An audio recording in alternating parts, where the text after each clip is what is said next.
النهارده انا مبسوط لان اخر مره شفت منتخب مصر بيلعب فيها كوره كانت قدام منتخب المغرب في مباراه ربع النهائي من بطوله كاس الامم الافريقيه سنه 2022. بسم الله الرحمن الرحيم. صلوا وسلم على اشرف فيا وفيك، وما تنساش الدعاء لاخواتنا الموجودين في فلسطين وفي السودان وفي اليمن، ربنا ينصرهم على العدو اللي عندهم عن قريب ان شاء الله، عاجل غير اجل. وخلينا نتكلم في حلقتنا النهارده عن منتخب مصر اللي واجه منتخب نيوزيلندا وقدر يفوز عليه بنتيجه 1-0 باداء استثنائي ما حصلش من سنين، واللي خلانا نحس ان احنا عندنا منتخب بيلعب كوره، خلانا نستمتع بالمنتخب اللي بيلعب كوره. بس قبل ما نتكلم في اي حاجه انا حابب ان انا ابدي اعجاب شديد جدا بالملعب بتاع النهارده، واللي انا شفته بصراحه كانه ملعب مونديالي. انا لما اتفرجت على الماتش حسيت ان احنا رجعنا تاني لكاس العالم اللي اتلعب في روسيا، نفس الملعب تقريبا، نفس الملعب اللي احنا لعبنا عليه، حاجه تحفه بسم الله ما شاء الله. حسستني برضو ان احنا عندنا ملاعب كويسه. ما حسيتش خالص بعدم تواجد النهارده محمد صلاح، لان حسيت ان الفريق كله مترابط على بعضه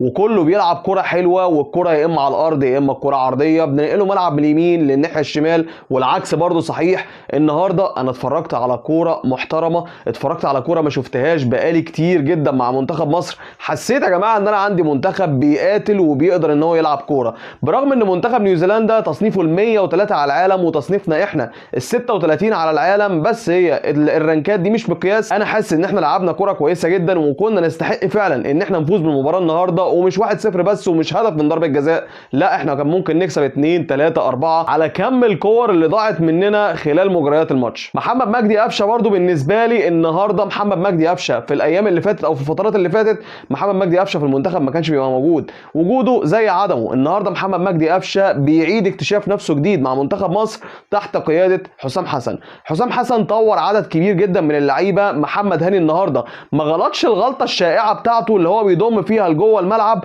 ويسيب الحته بتاعت الشوارع اللي كل مره بنتكلم عليها. محمد هاني النهارده كان ثابت بشكل كويس ناحيه اليمين، بالاضافه طبعا للنزعه الهجوميه بتاعته كانت كويسه الى حد ما.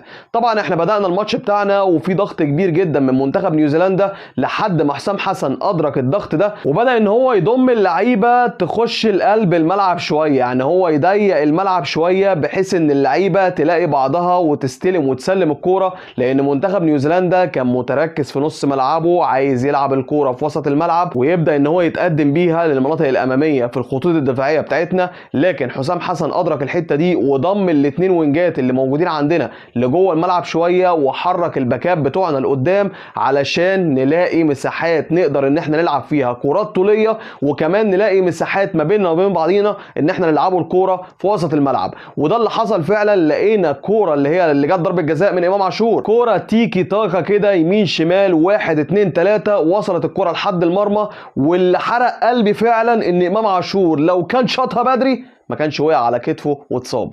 لان احنا طبعا عندنا ماتش مهم جدا بالنسبه طبعا للاهلي، عنده ماتش مهم جدا مع سيمبا التنزاني يوم 29 مارس، واللي انا شاكك طبعا ان امام عاشور هيكون متواجد في الماتش ده، لان الاصابه بتاعت الكتف دي بتطول واعتقد هي لا قدر الله نفس الاصابه بتاعت محمد الشناوي. بدايه موفقه جدا لحسام حسن وبدايه موفقه جدا لمنتخب مصر مع حسام حسن، واللي عجبني اكتر ان في نزول بمعدل الاعمار في اللعيبه، لان احنا عارفين ان في كاس العالم 2026 في لعيبه كتير جدا هتكون كسرت ال 32 وال 33 سنه، وده حاجه كويسه جدا ان هو نزل بمعدل الاعمار شويه علشان يبني منتخب كويس لقدام واحلال وتجديد برضو يلحق نفسه من بدري. التوفيق طبعا لمنتخب مصر الفتره اللي جايه.